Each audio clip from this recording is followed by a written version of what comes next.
32واں باب شاہ مصر گھڑیال کے مشابہ ہے۔ 12ویں برس کے 12ویں مہینے کی پہلی تاریخ کو خداوند کا کلام مجھ پر نازل ہوا کہ اے آدم زاد، شاہ مصر فرعون پر نوحہ اٹھا اور اسے کہہ، تو قوموں کے درمیان جوان شیر ببر کی مانند تھا، اور تو دریاؤں کے گھڑیال سا ہے۔ تو اپنی نہروں میں سے ناگاہ نکل آتا ہے، اور تو نے اپنے پاؤں سے پانی کو تہو بالا کیا اور ان کی نہروں کو گدلا کر دیا۔ خداوند خدا یوں فرماتا ہے کہ میں امتوں کے انبوہ کے ساتھ تجھ پر اپنا جال ڈالوں گا، اور وہ تجھے میرے ہی جال میں باہر نکالیں گے۔ تب میں تجھے خشکی میں چھوڑ دوں گا اور کھلے میدان پر تجھے پھینکوں گا، اور ہوا کے سب پرندوں کو تجھ پر بٹھاؤں گا، اور تمام روئے زمین کے درندوں کو تجھ سے سیر کروں گا، اور تیرا گوشت پہاڑوں پر ڈالوں گا، اور وادیوں کو تیری بلندی سے بھر دوں گا۔ اور میں اس سرزمین کو جس کے پانی میں تو تیرتا تھا پہاڑوں تک تیرے لہو سے تر کروں گا، اور نہریں تجھ سے لبریز ہوں گی۔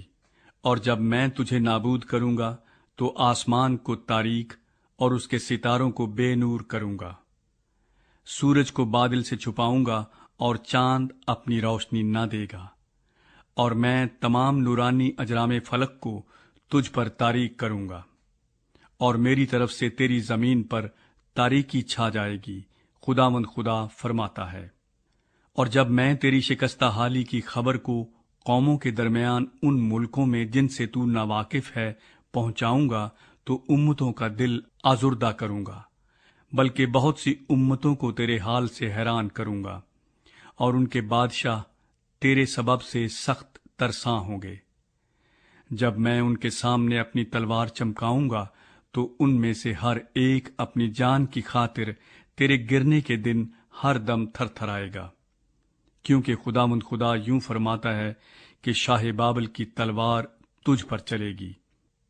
میں تیری جمعیت کو زبردستوں کی تلوار سے جو سب کے سب قوموں میں ہیبت ناک ہیں ہلاک کروں گا، اور وہ مصر کی شوکت کو موقوف اور اس کی تمام جمعیت کو نیست کریں گے۔ اور میں اس کے سب جانوروں کو آب کثیر کے پاس سے نابود کروں گا، اور آگے کو نہ انسان کے پاؤں سے گدلا کریں گے نہ حیوان کے سم۔ تب میں ان کا پانی صاف کر دوں گا، اور ان کی ندیاں روغن کی طرح جاری ہوں گی، خداوند خدا فرماتا ہے۔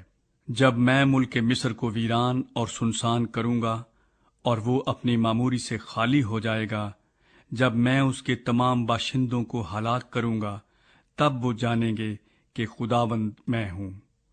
یہ وہ نوحہ ہے جس سے اس پر ماتم کریں گے، قوموں کی بیٹیاں اس سے ماتم کریں گی، وہ مصر اور اس کی تمام جمعیت پر اسی سے ماتم کریں گی، خداوند خدا فرماتا ہے۔ زمین کا اسفل۔ پھر 12ویں برس میں مہینے کے 15ویں دن خداوند کا کلام مجھ پر نازل ہوا کہ اے آدم زاد، مصر کی جمعیت پر واویلا کر، اور اس کو اور نامدار قوموں کی بیٹیوں کو پاتال میں اترنے والوں کے ساتھ زمین کے اسفل میں گرا دے۔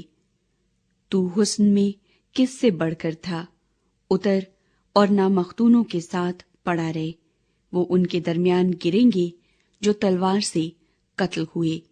وہ تلوار کے حوالے کیا گیا ہے، اسے اور اس کی تمام جمعیت کو گھسیٹ لے جا۔ وہ جو زور آوروں میں سب سے توانا ہے پاتال میں اس سے اور اس کے مددگاروں سے مخاطب ہوں گے۔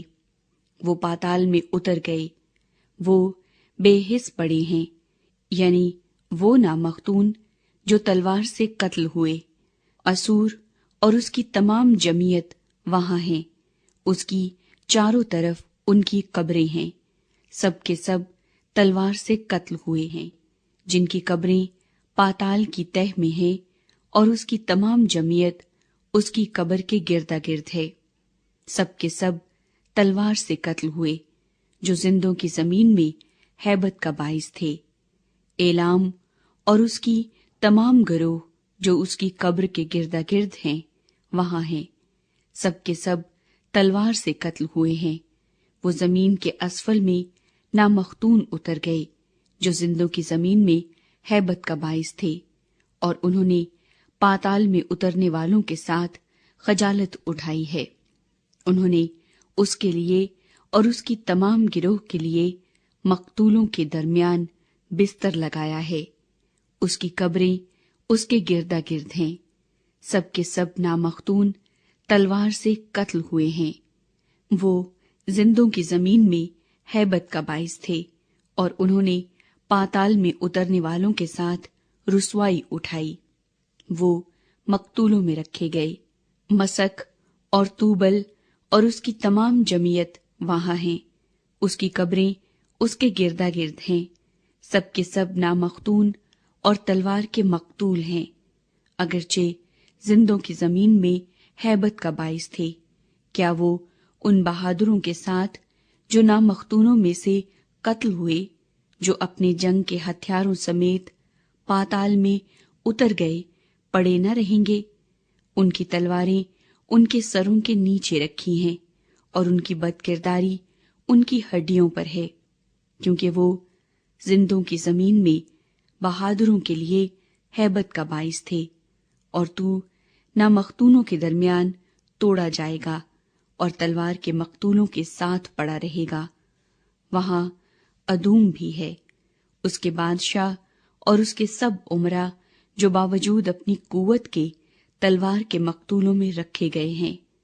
وہ نامختونوں اور پاتال میں اترنے والوں کے ساتھ پڑے رہیں گے۔ شمال کے تمام امراء اور تمام سیدانی جو مقتولوں کے ساتھ پاتال میں اتر گئے، باوجود اپنے روب کے اپنی زوراوری سے شرمندہ ہوئے، وہ تلوار کے مقتولوں کے ساتھ نامختون پڑے رہیں گے اور پاتال میں اترنے والوں کے ساتھ رسوائی اٹھائیں گے۔ فرعون ان کو دیکھ کر اپنی تمام جمعیت کی بابت تسلی پذیر ہوگا۔ ہاں، فرعون اور اس کا تمام لشکر جو تلوار سے قتل ہوئے، خداوند خدا فرماتا ہے، کیونکہ میں نے زندوں کی زمین میں اس کی ہیبت قائم کی، اور وہ تلوار کے مقتولوں کے ساتھ نامختونوں میں رکھا جائے گا۔ ہاں، فرعون اور اس کی جمعیت، خداوند خدا فرماتا ہے۔